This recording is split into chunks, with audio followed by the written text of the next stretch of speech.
how did you get started on this particular spiritual path? Was it something slow and gradual, or was it something sudden that just, grabbed you and turned your life upside down? Totally sudden.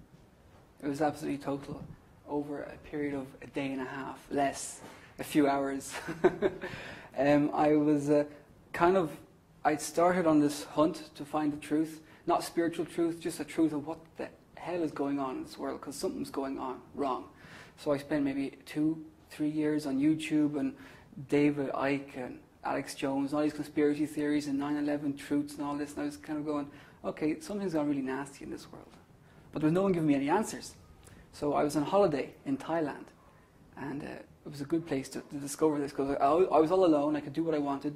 The other attachments were doing other things, so I was by myself, and I was on the search, finding the truth, and I just, for a no-brainer, I was so depressed looking at all this nonsense. I was going, there's nothing I can do about this. So I just saw the architect, some guy with a white beard and a pair of glasses with the Matrix Singularity. I was like, okay, a spoof from the Matrix, cool, I can watch this. And that was it. It was Babaji sitting here going, it's messed up, there's something gone wrong, we know why it's gone wrong, and this is the answer. I was like, from then on, I couldn't watch enough. I just watched that video, the next video, went on the website, and the next video. Before I knew it, I was going home chanting Om Namo Bhagavate Vasudevaya. I was just going, whew. So what was it that really got you hooked onto this thing? And what were the feelings going on inside of you that, there was such a big change going on inside of you at that point? What was, the emotions inside of you? What was the conflict inside of you at that point? There was a relief. There was a total relief of going, I know that I'm not mistaken.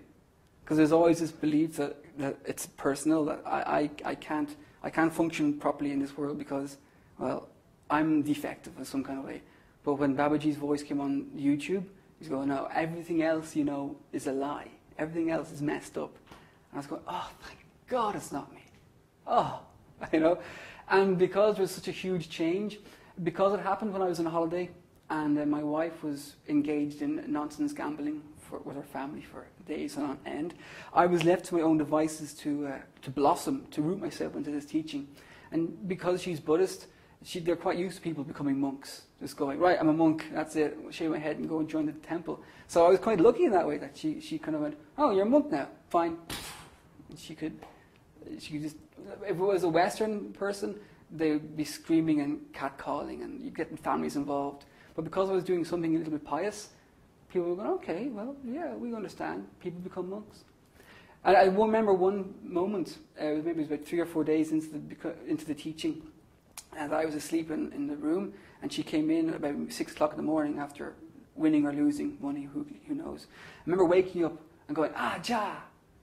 But then everything crumbled. All the walls fell in. I was going, you're back. And then the knowledge that I accumulated just kicked in, going, it's not your wife, you're not this body, you're a spirit soul, all this is an illusion, you're in a prison cell because you've done something bad. And that was just like, that was a serious moment in my life. I realized, oh, this is real. This is for the long haul. This isn't just some kind of passing fad that you put a poster on your wall and take it down the next week. This was like, I remember waking up in innocence going, I was going, oh. And I was kind of like really annoyed that I had found the path. Like now I had to do something about it. Now I had to do something, and I was like, oh, this is going to be such a struggle. So on that note, like that's what I wanted to talk about next. That one aspect of the spiritual awakening is the sense of relief that there's that there's significance in our lives and our existence on this planet, a certain direction and purpose to our lives, and that gives us relief and it's tremendously empowering. But on the other hand, you mentioned there are all these changes we have to make and do something about it. And then it comes to facing up to these challenges and approaching these problems with integrity and courage. So in your case, what were these difficulties that you had to deal with and struggle against, and how did you deal with them? Wow, it's a wonderful path, but there's so much baggage pulling out of you that you really have to slash and just rip and burn. I mean, I'm not a person who burns bridges. I like to make sure that everyone's on a good tact. We're all still friends, even though we've gone through some bad emotions. But when you get this pathway and you realize that everyone around you is going to try and pull you back into Maya, that you really have to be kind of ruthless to some degree and just cut your ties. So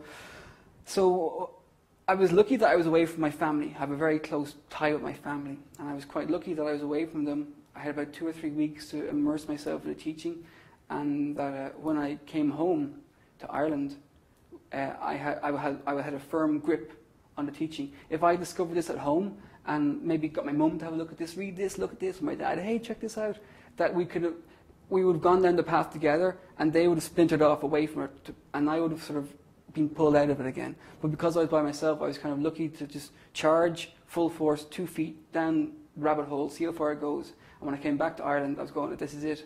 This is it. There's nothing else I can do. Everything else is a lie. If I go back to sit around and watch TV and watch you smoke cigarettes and drink alcohol and eat meat, which is, I can't do it. I can't be part of this lie anymore. And I was very lucky that I could just cut the line and go, listen, this is a big change. It's happened. And they were like shell-shocked. But I had to lock myself in my room, basically. I tried to talk to them, and I tried to discuss things with them, and my mother could understand. She goes, I see where you're coming from, but there's many paths. We all have our own way, and this way is good for you. And I was going, well, no, but thank you for semi-understanding. And my father just was like, I'm going to the pub. couldn't grasp it. Because he'd been burnt by religion, he'd been burnt by the Catholic Church big time. So I was lucky that the wife understood because she's Buddhist. My mum stood back. My father just vanished from the scene. And I just locked the door to my room and never saw them really. Yeah. So in your case, what really helped you keep strength on the path was to cut off your association with non-devotees. Yeah. And you were pretty active on the forums in those times. No, and your association was through the forums. Of course, yeah. The forums, the videos. I mean, if we hadn't had the forums, and the Sunday satsangs, whew, you wouldn't last a few weeks. You really wouldn't, because every Sunday satsang hit was another boost of truth, and I was like, oh, yes, thank you, Babaji. And then the Monday, Tuesday would come along, and Wednesday would come along, and Thursday would come along, and Friday would come along, and Saturday, and all your friends ring you up. You're going, oh, come bring Sunday on. I need my fix. I need to hear Babaji, and I need to hear the Kirtan and Krishna stories. Without the forum, basically the forum and Sunday satsangs, you'd be hopeless. You'd be drifting, reading Prabhupada's books. I mean, they're fantastic, but you need a guide. And you can read all this information, just like you want to be a doctor, read all the books about being a doctor. It's not going to make you a doctor. You really need the teacher. And that's Sunday satsangs and the forum. Yeah. Looking back on your journey, like, were there any certain decisions that you think were crucial in your spiritual growth, like certain landmark decisions that you made saying that this is the way it's going to be? Yeah.